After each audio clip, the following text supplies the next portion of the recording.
तो अभी हम लोग पढ़ने वाले हैं राष्ट्रपति के बारे में। देखिएगा सभी लोग, राष्ट्रपति यानी कि प्रेसिडेंट के बारे में कुछ क्वेश्चन इंपॉर्टेंट होगा। अभी हम लोग वो करेंगे और समझेंगे बारी-बारी से और करेंगे सवाल। चलिए आगे बढ़ते हैं बिना सवाल को टाइम दिए हुए।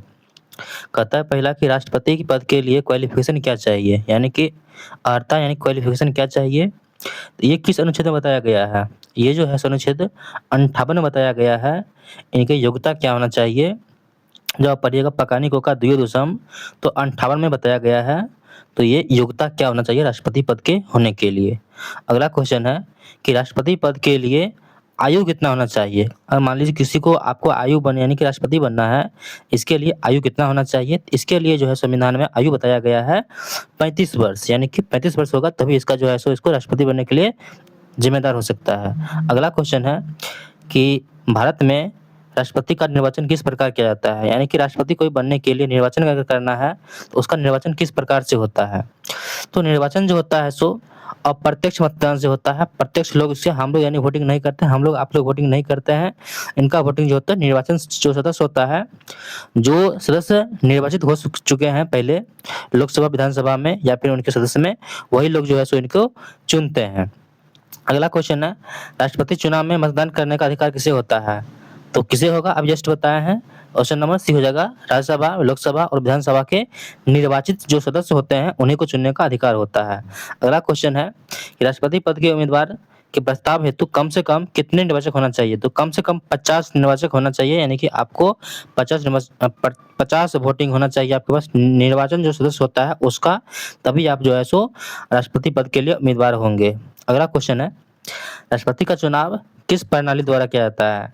तो राष्ट्रपति का चुनाव जो होता है सो एकल संक्रमणीय प्रणाली द्वारा होता है, सिंगल ट्रांसफरेबल वोट होता है इसमें राष्ट्रपति चुनाव के लिए। अगला क्वेश्चन है कि राष्ट्रपति के निर्वाचन में किसी राज्य के मुख्यमंत्री किस स्थिति मतदान कर सकते हैं?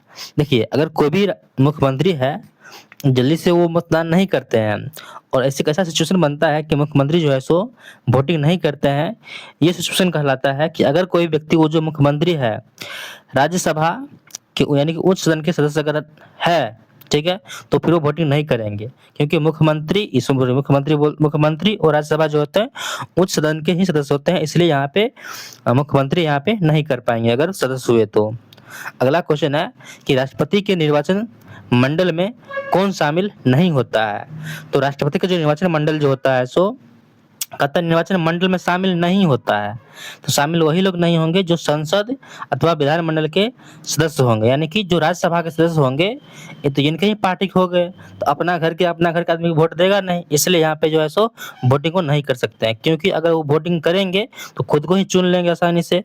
तो इसलिए यहाँ पे जो राज्यसभा के सदस्य होंगे उनको वोटिंग करने के लिए अधिकार नहीं दिया जाता है राज्यसभा के वोटिंग में। अगला क्वेश्चन है कि राष्ट्रपति के लिए अभिभाषण कौन तैयार करता है?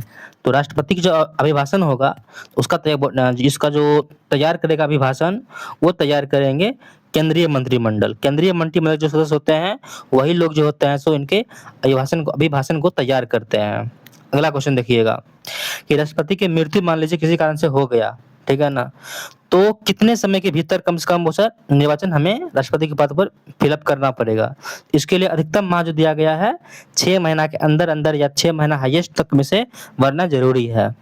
अगला क्वेश्चन है कि राष्ट्रपति के चुनाव में उत्पन्न विवाद का निपटारा कौन करेगा? मान लीजिए राष्ट्रपति का चुनाव हो रहा है, किसी प्रकार का वोटिंग में गड़बड़ी हो गया, किसी भी टाइप के कुछ भी इधर उधर हो गया, तो इसके निपटारा कौन करेगा?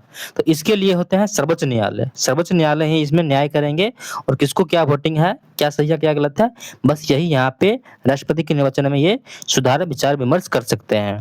अगला क्वेश्चन देखिएगा, कहता है कि राष्ट्रपति को उसके कार्यकाल की समाप्ति से पूर्व किस प्रक्रिया के पद से हटाया जा सकता है? मान लीजिए कि राष्ट्रपति जो है जो अपना मनमानी करने लग गए किसी कारण से, किसी भी कारण से, तो उसको किस प्रक्रिया से हटा सकते हैं हम लोग?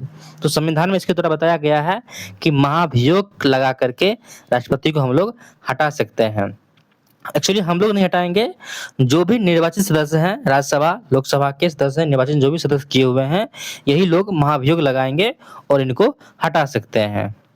अगला क्वेश्चन है कि राष्ट्रपति को पद से हटाने का अधिकार किसे है? तो राष्ट्रपति को पद से अगर हटाना है तो इसका अधिकार किसको है? संसद को है। संसद को यानी कि इनमें जो सदस्य बैठे हुए निर्वाचन होकर के उनके लोग को, महाभियोग वो भी लगाएंगे तब। अगला है कि राष्ट्रपति को मृत्युदंड के मामले में क्षमादान की शक्ति प्राप्त है, किंतु यह शक्ति किसके पास नहीं है? तो देखिएगा, तो ये जो है सो क्षमादान शक्ति जो है सो राष्ट्रपति जो है सो बोले कोई मृत्युदंड दे दिया गया है तो केवल जो है सो यहाँ पे राष्ट्रपति जो है सो इसको जो है सो क्षमादान दे सकते हैं, और राज्यपाल के पास जो है सो ये क्षमादान नहीं कर सकते बल्कि ये कम करा सकते हैं। राष्ट्रपति जो है सो यहाँ ये इसका आंसर ये होगा, बस ध्यान दीजिएगा, राष्ट्रपति जो है सो इसको माफ कर सकते हैं लेकिन कम करा सकते हैं राज्यपाल, यानी कि इसके पास शक्ति नहीं है। अगला क्वेश्चन है कि संघ की कार्यपालिका शक्तियां किस अनुच्छेद के अंतर्गत राष्ट्रपति में निहित है? संघ में मान लीजिए कोई भी कार्यकारी शक्ति है तो ये राष्ट्रपति के लिए अगर दिया गया शक्ति है तो किस अनुच्छेद में दिया गया है? ये जो है अनुच्छेद दिया गया है 53 में।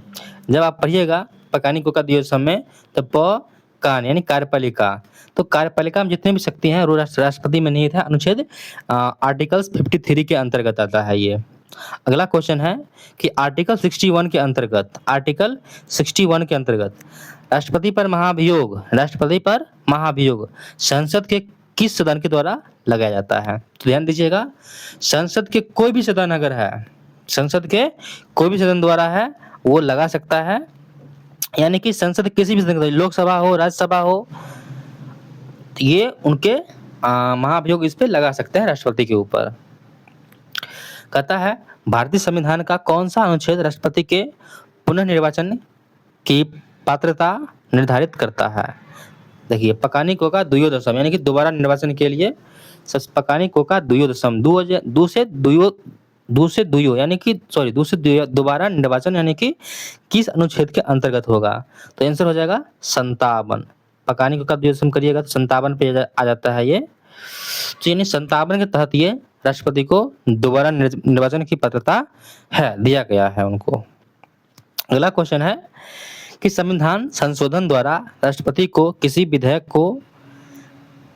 पर पुनर्विचार हेतु मंत्रिपरिषद के पास वापस भेजने का अधिकार है। यानी कि मान लीजिए कि संविधान संशोधन किया जा रहा है, कोई भी मान लीजिए विधेयक आया, कोई भी बिल आया, तो राष्ट्रपति जो है सो इनको पुनर्विचार के लिए लौटा सकते हैं कि इस पे सुधार करिए, थोड़ा कुछ हमें गड़बड़ लगता है अगर है तो। ये संशोधन जो है सो 44वें संशोधन के द्वारा इसको अधिकार दिया गया है राष्ट्रपति को। अगला क्वेश्चन है कि भारतीय संविधान के किस अनुच्छेद के अंतर्गत राष्ट्रपति संसद के दोनों सदनों द्वारा पारित किसी विधेयक पर अपनी स्वीकृति रोक सकता है? वही क्वेश्चन फिर से है, ठीक है ना, पर किस अनुच्छेद के अंतर्गत वो जो है सो रोक देगा और वापस जो है सो लौटा देगा? ये किसके अंतर्गत ये अधिकार मिला है? वो तो संशोधन था, पर किस आर्टिकल में मिला है अब ये पूछ रहा है। तो आर्टिकल 111 में उनको अधिकार दिया गया है, और आर्टिकल 11 में पर ये संशोधन जो है नियम जो हुआ था वो 44 में हुआ था, जो कि हम ये बताए थे 44वां संशोधन में। और हमारा लास्ट क्वेश्चन है सबसे ये कि किस अनुच्छेद के अंतर्गत राष्ट्रपति कुछ आकस्मिक यानी कि मान लीजिए किसी प्रकार का जो है सो बहुत ही तत्काल अगर कोई भी राज्यपाल के कार्य के निर्वहन हेतु उपलब्ध कर सकता है, ठीक है ना। ये दिया गया अनुच्छेद 160 के अंतर्गत कि राष्ट्रपति कुछ भी मान लीजिए कोई भी तात्कालिक अगर काम पर गया तो राज्यपाल के कार्य के निर्वहन हेतु उपलब्ध कर सकता है, यानी कि राज्यपाल के बदले में यहाँ पे उपलब्ध करा सकते हैं कार्य, ठीक है ना। तो इसका आंसर हो जाएगा 160 के आर्टिकल में दिया गया है, ये उपलब्ध कराया गया है। चलिए, और आप हमारे वीडियो को लाइक करिए, सब्सक्राइब करें। थैंक यू, धन्यवाद।